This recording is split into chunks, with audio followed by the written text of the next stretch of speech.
고대 인류에 관한 일반적인 대화에서 너무 자주 반복되어 이제는 일종의 상식처럼 여겨지는 숫자가 하나 있습니다. 석기시대의 평균 기대 수명은 약 30세였습니다. 이 숫자는 기술적으로는 정확하지만 동시에 거의 완전히 오해를 불러일으키는 수치이기도 합니다. 이 혼란의 원인을 파헤치는 일은 고고학적 인구 통계학이 제공할 수 있는 가장 만족스러운 역사적 신화 해체 연습 중 하나입니다. 이 숫자가 불러일으키는 대중적인 이미지는 마치 30세의 수렵채 집인이 관절이 닳고 머리가 희끗해진 채 노쇠로 쓰러지고 주변 사람들은 이를 지극히 평범하고 당연한 일로 여기는 것처럼 그려지지만 이는 거의 완전히 잘못된 상상입니다. 이렇게 낮은 수치의 진짜 이유는 단순한 노화보다 훨씬 더 흥미롭고 동시에 훨씬 더 어두운 면이 있습니다. 그렇다면 이 숫자가 실제로 무엇을 의미하는지 제대로 파헤쳐 봅시다. 가장 먼저 이해해야 할 점은 출생 시 기대 수명과 특정 연령에서의 기대 수명 사이의 차이입니다. 이 둘은 완전히 별개의 통계임에도 불구하고 자주 혼동되어 엄청난 혼란을 야기합니다. 출생 시 기대 수명은 평균값입니다. 이 수치는 한 집단에서 태어난 모든 사람, 심지어 태어난 지 1시간 만에 사망한 이들까지 포함하여 그들의 사망 시 나이를 전체 집단에 대해 평균 낸 값입니다. 이 평균은 영유아 사망률에 극도로 민감합니다. 왜냐하면 생애 초기에 발생하는 사망은 평균을 극적으로 낮추기 때문입니다. 이는 인구의 상당수가 유년기를 넘겨 살아남아 이후에는 어떤 기준으로 보더라도 비교적 긴 삶을 살더라도 마찬가지입니다. 이 점이 왜 중요한지 완벽하게 보여주는 간단한 사고 실험이 있습니다. 10명의 집단을 상상해 봅시다. 이 중 5명은 5살 이전에 사망합니다. 암울한 영유아 사망률이지만 고대나 전근대 사회에선 흔한 일이었습니다. 나머지 5명은 유년기를 버텨내 70살까지 장수합니다. 그렇다면 이 집단의 기대 수명은 몇 살일까요? 10명의 사망 나이를 모두 더해봅시다. 평균적으로 5명은 2살쯤, 나머지 5명은 70살에 사망합니다. 그리고 그 합을 열로 나눕니다. 이 계산에 따르면 출생 시 기대 수명은 약 36세가 됩니다. 하지만 이 숫자가 전혀 전달하지 못하는 점을 주목해보세요. 인구의 절반이 70살까지 살았습니다. 이 집단에서 36살의 노쇠로 죽은 사람은 아무도 없습니다. 36이라는 숫자는 통계적인 평균을 나타낼 뿐 이 집단의 거의 누구에게도 실제로 해당되지 않습니다. 이것이 바로 널리 퍼져 있는 석기시대 기대 수명 수치에서 거의 정확히 일어나는 일의 단순화된 형태입니다. 이 평균이 낮은 이유는 거의 대부분이 극도로 높은 유아 및 청소년 사망률 때문이지 어린 시절을 살아남은 성인들의 조기 사망이 일반적이어서가 아닙니다. 더 의미 있고 정확한 통계는 좀 더 나중 나이의 기대 수명, 예를 들어 15세 기대 수명입니다. 이는 한 개인이 위험하고 가혹한 어린 시절을 지나고 나서 얼마나 더 오래 살 수 있었는지를 측정합니다. 그리고 고인구 통계학자들이 고대 및 선사시대 인구에 대해 이 통계를 계산할 때 상황은 완전히 달라집니다. 고고학적 연구와 현대 전통사회에 대한 민족 지학적 관찰 모두를 포함한 수렵과 채집을 통해 생활하는 인구 집단에 대한 연구들은 15세까지 살아남은 개인들은 대부분 60세, 심지어 70세까지도 충분히 살 수 있었음을 일관되게 보여줍니다. 이것은 결코 가볍게 넘길 수 있는 단순한 사소한 수정이 아닙니다. 이는 모두가 젊어서 죽는 인구와 유아 사망률이라는 가혹한 필터 효과를 고려할 때 역사적으로 합리적인 모든 기준에 따라 대부분의 성인이 진정으로 긴 삶을 사는 인구 사이의 완전한 차이입니다. 그렇다면 왜 유아 사망률이 그렇게까지 치명적으로 높았던 것일까요? 바로 여기에 이 질문의 진정으로 흥미롭고 종종 진정으로 어두운 본질이 있습니다. 감염병은 단연코 가장 중요한 범주를 차지하며 감염 위험의 구체적인 양상은 인류 역사의 여러 단계에 따라 상당한 변화를 겪어왔습니다. 이는 시간이 거슬러 올라갈수록 상황이 단순히 악화되었다는 단순한 서사를 복잡하게 만듭니다. 소규모로 이동하며 밀집되지 않은 집단으로 살아가던 수렵채집인들은 실제로 인류 역사에서 나중에 주요 사망 요인이 된 많은 감염병들로부터 비교적 보호받고 있었습니다. 가장 파괴적인 전염병들인 천연두, 홍역, 유행성 결핵, 흑사병 등은 인구 밀도가 높고 지속적인 접촉 방식이 필요하지만 이는 소규모로 이동하는 수렵채집 집단에서는 존재하지 않았습니다. 이러한 질병들은 역학적으로 기술하자면 인구 밀도에 의존하는 질병입니다. 이러한 질병들은 지속적인 전파를 유지하기 위해 충분히 크고 밀집된 인구가 필요합니다. 왜냐하면 만약 질병이 너무 빠르게 작은 고립된 집단을 휩쓸면 감염시킬 새로운 숙주가 부족해지고 전파 사슬이 끊기기 때문입니다. 이는 직관과는 달리 농업혁명과 인구가 밀집되고 정착된 중심지의 등장이 식량 안보와 관련된 몇몇 다른 문제들을 해결하는 동시에 실제로는 감염병으로 인한 사망률을 수렵채집인들의 기본 상황에 비해 상당히 증가시켰다는 것을 의미합니다. 농경마을, 그리고 이후의 도시들은 전염병이 번성하기에 딱 맞는 조건들을 만들어냈습니다. 즉, 인구 밀집, 밀접하고 장기간의 접촉, 인수공통 감염병의 저장소 역할을 하는 가축과의 근접성, 그리고 인간과 동물의 배설물이 집중되어 수원물 공급원이 오염되는 현상 등입니다. 이러한 모든 것들은 분산되어 이동하는 수렵체 집인들의 세계에서는 그저 불가능했던 일입니다. 출산은 두 번째로 큰 사망 위험 범주에 해당하며 그 영향은 동시에 두 집단, 즉 어머니와 신생아에게 나타났습니다. 전근대 인구에서의 산모 사망률은 현대 기준으로 보면 놀라울 정도였습니다. 여러 역사적 및 전통적 집단에 대한 추정에 따르면 출산 합병증으로 인해 여성이 사망할 위험은 출산 1회 당일 2% 정도로 나타납니다. 이 수치는 언뜻 낮아 보일 수 있으나 이러한 집단의 여성들이 가임기 동안 여러 번 출산했다는 점을 고려하면 상황은 달라집니다. 평균적으로 한 여성이 일생 동안 8번 출산을 하고 출산한 회당 사망 위험이 1%라고 해도 누적적으로 산욕사로 사망할 위험은 쉽게 5에서 8%를 넘을 수 있습니다. 이는 일부 역사적 집단에서는 약 15명 중 1명에서 12명 중 1명꼴로 여성이 임신이나 출산의 직접적인 결과로 결국 사망할 수 있었음을 의미합니다. 전근대 사회에서 산모 사망의 구체적인 원인들은 시대와 문화를 막론하고 섬뜩할 정도로 일관되었습니다. 분만 중이나 그 직후에 발생하는 심각한 출혈, 출산 후에 발생하는 세균 감염, 아기의 위치나 크기 문제로 기계적으로 막혀 그 어떤 노력으로도 현대 외가적 개입 없이는 해결할 수 없었던 난산, 그리고 임신과 관련된 자간전증 및 고혈압성 질환들은 현대 의료로도 여전히 매우 위험하며 전근대적 환경에서는 사실상 치료가 불가능했습니다. 한편 영유아 및 아동 사망률은 훨씬 더 다양한 원인에 의해 발생했으며 그 규모는 현대인의 시각으로는 진정으로 받아들이기 어려울 정도로 매우 심각했습니다. 역사적이든 선사시대이든 역사 속에 다양한 전근대 인구 집단에 대한 추정에 따르면 전체 어린이의 대략 30%에서 50% 정도에 달하는 아이들이 성인에 이르기 전에 사망했으며 특히 생후 1년에서 2년 사이가 가장 고비가 되는 위험한 시기였다고 합니다. 출생 시 합병증, 미성숙한 면역 체계를 가진 인구에서 발생하는 감염병, 항생제나 백신에 접근할 수 없는 상황, 기근 시기에 어린이들에게 불균형적으로 영향을 미치는 영양실조, 그리고 현대의학적 개입이 없는 세상에서 매우 어린 신체 연약함이 결합되어 오늘날의 기준으로는 거의 상상할 수 없는 수준의 사망률을 만들어냈습니다. 이처럼 아찔하게 높은 유아 사망률이 바로 출생 시 기대 수명 통계치를 낮추는 가장 중요한 단일 요인입니다. 이 수치는 종종 고대 인류가 단순히 더 빨리 늙고 전반적으로 더 일찍 죽었다는 증거로 가볍게 인용되곤 합니다. 하지만 실제로는 그렇지 않았습니다. 적어도 우리가 일상적으로 겪는 경험을 이해하는데 가장 중요한 의미에서는 말이죠. 재앙적인 숫자로 죽어간 아이들은 짧은 성인기를 산 것이 아니었습니다. 그들은 아예 성인으로서의 삶을 살지 못했습니다. 폭력은 세 번째로 큰 범주를 이루며 고대 사회에서 폭력이 사망률에 얼마나 기여했는지에 대해서는 지난 수십 년간 학계에서 상당한 논쟁이 있었습니다. 일부 연구자들은 골격 유해에서 관찰된 외상 흔적과 현대 수렵채집 사회 및 부족 사회에 대한 민족 지학적 관찰에 근거하여 선사시대와 전통사회의 많은 경우에서 집단 간 전쟁을 포함한 대인 폭력이 성인 남성 사망의 상당히 높은 비율을 차지했다고 주장해왔습니다.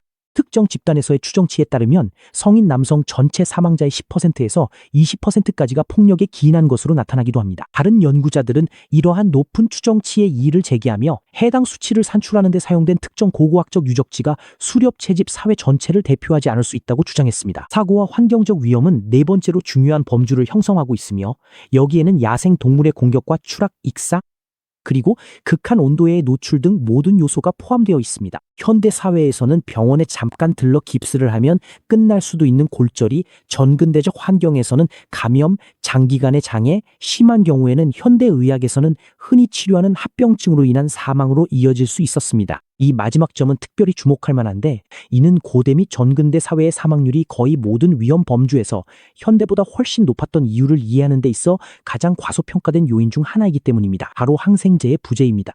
항생제가 경미한 부상이나 감염과 사망 사이의 관계를 근본적으로 얼마나 완전히 바꿔놓았는지 과장하기가 정말 어려울 정도입니다. 항생제가 등장하기 전에는 비교적 경미한 상처라도 감염이 되면 며칠 만에 폐혈증으로 진행되어 사망에 이를 수 있었습니다. 이제는 기본적이고 저렴한 치료만으로 거의 완전히 피할 수 있는 과정입니다. 출산 후 감염, 수술 후 감염, 단순한 감기나 독감 이후에 발생하는 폐렴 등은 인류 역사 대부분의 기간 동안 실제로 치명적인 위협이었으며 이는 20세기 중반 항생제가 널리 보급되기 전까지 계속되었습니다.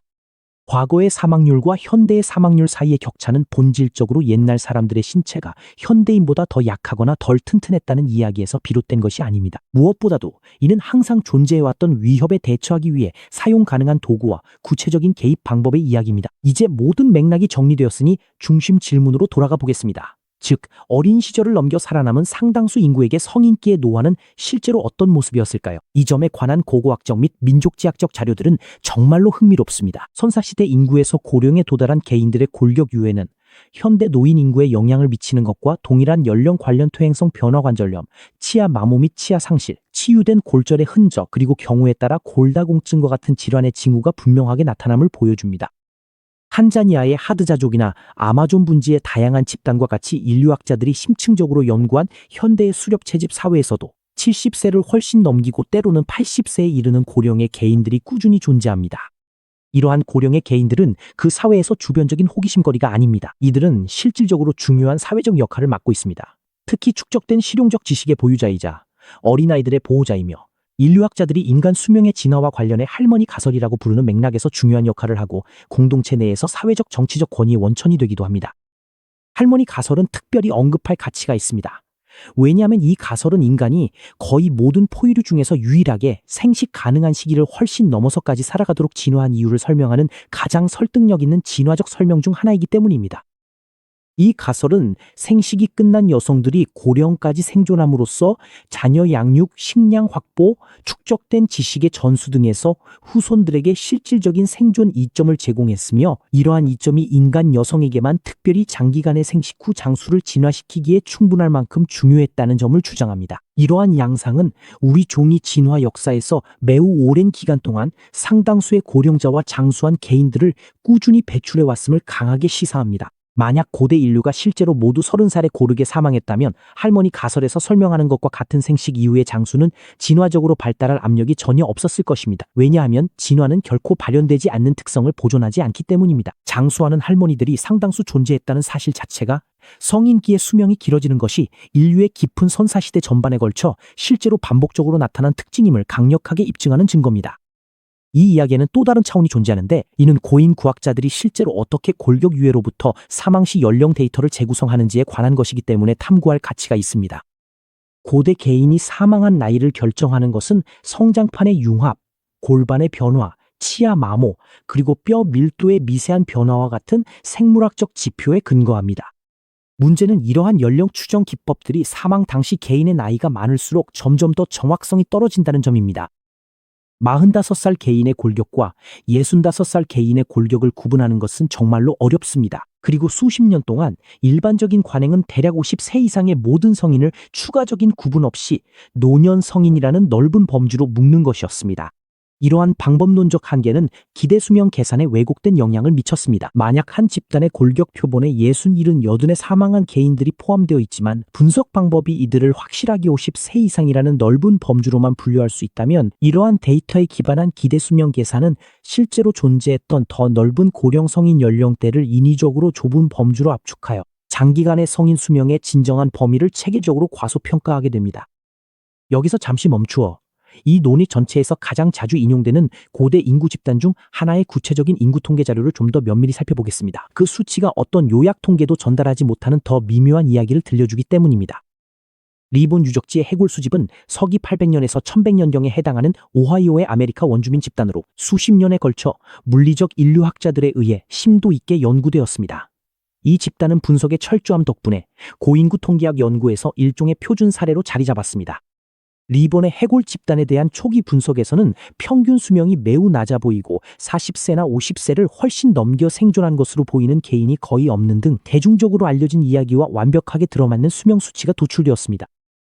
앞서 언급된 연령 과소평가 문제를 더 잘 반영하는 보다 진보되고 정교한 연령 추정 방법을 사용하여 동일한 해골 자료를 재분석한 결과 실질적으로 수정된 새로운 결과가 도출되었습니다. 처음에는 대략적으로 노년 성인 범주로 분류되었던 인구의 상당히 많은 부분이 더 면밀한 검토를 거친 결과 원래의 분석에서 제시된 것보다 훨씬 더 오래 산 개인들을 포함하고 있다는 사실이 밝혀졌습니다.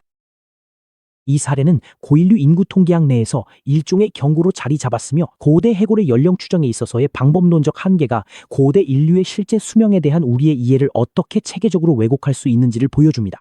이러한 수정의 양상은 리본 라이번에만 국한된 것이 아닙니다.